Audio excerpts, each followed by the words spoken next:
Hello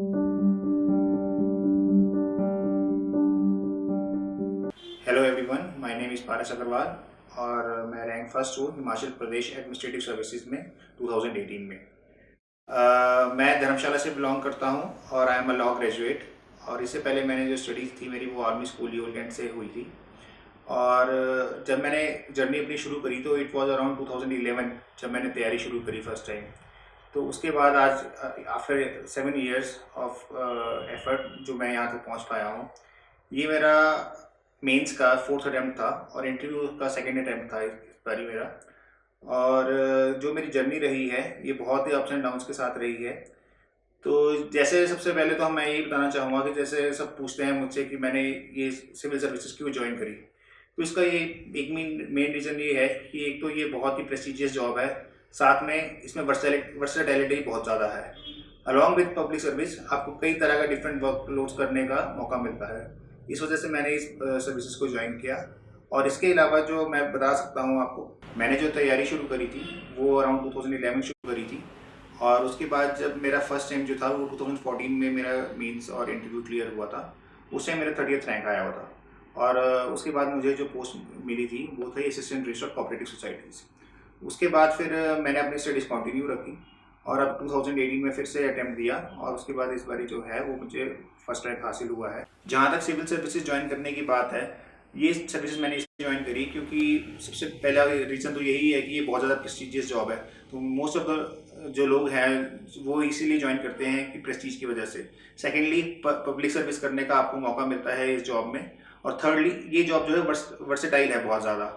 आपको अलग अलग तरह का एक्सपीरियंस होता है, अलग अलग फील्ड्स में काम करने का मौका मिलता है। कभी एज एडमिनिस्ट्रेटर करना पड़ता है, कभी किसी डिपार्टमेंट में करना पड़ता है। तो डिफरेंट टाइप के काम इसमें करने पड़ते हैं। क्योंकि मैं पहले से इस जॉब में था तो काफ़ी लोगों ने मुझसे ये भी पूछा कि आपने ये जॉब के साथ साथ तैयारी कैसे करी, इतना टाइम कैसे डिवोट किया। तो इसके लिए यही था कि तैयारी मैं काफ़ी टाइम पहले से कर रहा था, तो उसके लिए रिवीजन करने की ज़रूरत पड़ती थी। तो मैं सफिशिएंट टाइम जो है वो निकाल पाता था। मेरा टाइम का शेड्यूल यही होता था कि दिन में तो ऑफिस का ही होता था वर्कलोड। उसके बाद शाम को जैसे फ्री होकर घर आ जाना और उसके बाद नाइट में स्टडी करना, अराउंड कोई 9 बजे से लेकर 2 या 3 बजे तक पढ़ना। तो मैं ये बताना चाहूँगा कि एटलीस्ट मेरे ख्याल से अगर 4-5 घंटे की भी रेगुलर अगर आप स्टडी करेंगे तो that would be more than enough. काफ़ी सारे लोगों ने मुझसे ये भी पूछा कि आपने ऑप्शनल सब्जेक्ट क्या रखा था। मेरा जो ऑप्शनल था वो जनरली डिफरेंट था लोगों से, क्योंकि पहले मेरा ऑप्शन होता था ज्योग्राफी और सोशियोलॉजी। बट इस टाइम जो है वो मैंने जो फॉरेस्ट्री से पेपर दिया, जबकि मेरा कोई बैकग्राउंड जो है फॉरेस्ट्री का नहीं है, साइंस बैकग्राउंड नहीं है मेरा, मैं लॉ ग्रेजुएट। तो काफ़ी लोग शौक हुए कि फॉरेस्ट्री से क्यों रखा। तो हिमाचल प्रदेश में सबसे ज़्यादा इशू यही रहता है कि एक ट्रेंड बना हुआ है, कभी कोई सब्जेक्ट अच्छा चलता है कभी कोई सब्जेक्ट। तो पहले ट्रेंड ये था कि ज्योग्राफी अच्छा चलता था। तो उस टाइम भी जब मैंने 2014 में दिया तो मुझे ज्योग्राफी में काफ़ी कम स्कोर रहा था। तो उसके बाद मैंने जब ट्रेंड पता किया तो देखा कि साइंस के सब्जेक्ट्स और ये फॉरेस्ट्री, हॉर्टिकल्चर, एंथ्रोपोलॉजी, इस तरह के सब्जेक्ट्स जो है वो बहुत अच्छे चल रहे हैं। तो मैंने भी सोचा कि इसमें कोई बुराई नहीं है अपना सब्जेक्ट चेंज करने में, और मैंने फिर फॉरेस्ट्री ऑप्ट किया और उसमें अच्छा स्कोर हासिल किया मैंने। जहाँ तक करंट अफेयर्स की बात है तो मैंने जो है रेगुलर जो है न्यूज़पेपर स्टडी पे ही अपना जो एफर्ट दिया था। बेसिकली मैंने जो न्यूज़पेपर्स पढ़े, एक हिंदी का पढ़ता था, एक इंग्लिश का। इंग्लिश में मैं ट्रिब्यून पढ़ता था क्योंकि उसमें हिमाचली कंटेंट जो है वो काफ़ी अच्छा आता है। इसके अलावा जो हिमाचली कंटेंट के लिए स्पेशल न्यूज़पेपर पढ़ता था वो होता है दिव्य हिमाचल या अमर उजाला। इन दोनों न्यूज़पेपर्स में से कुछ भी आप ले सकते हैं। इसके अलावा मैं जनरली जो है फॉलो करता था अपने इंटरनेट बेस्ड सोर्सेज को। और बाकी जो ईयर बुक है वो कोई ना कोई तो आपको लेनी ही पड़ती है। तो एक ईयर बुक मैं भी विजार्ड की ईयर बुक लेता था, विजार्ड करंट अफेयर्स की ईयर बुक लेता था।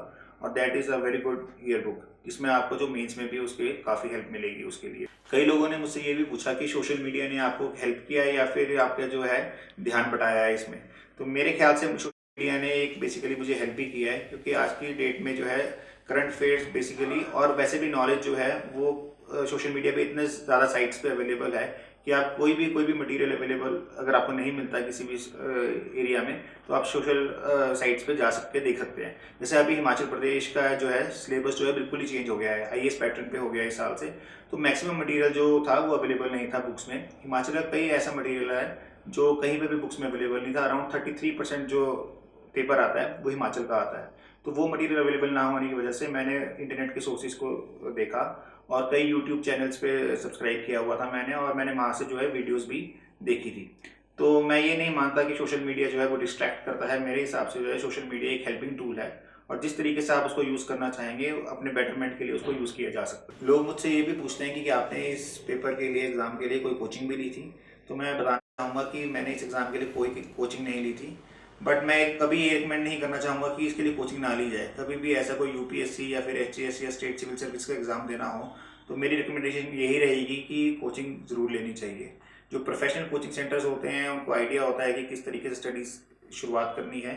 अब मुझे इतना टाइम लगा है, अराउंड 7-8 ईयर्स लगे हैं यहाँ तक पहुँचने में, तो ये लॉस ही है, टाइम लॉस है। अगर आप कोचिंग सेंटर्स में जाएंगे और कोचिंग लेंगे तो मेरे ख्याल से टाइम लॉस को बचाया जा सकता है। तो आई वुड रिकमेंड कि आप कोचिंग लें और आगे बढ़ें। तो थैंक यू सो मच और wish you best of luck.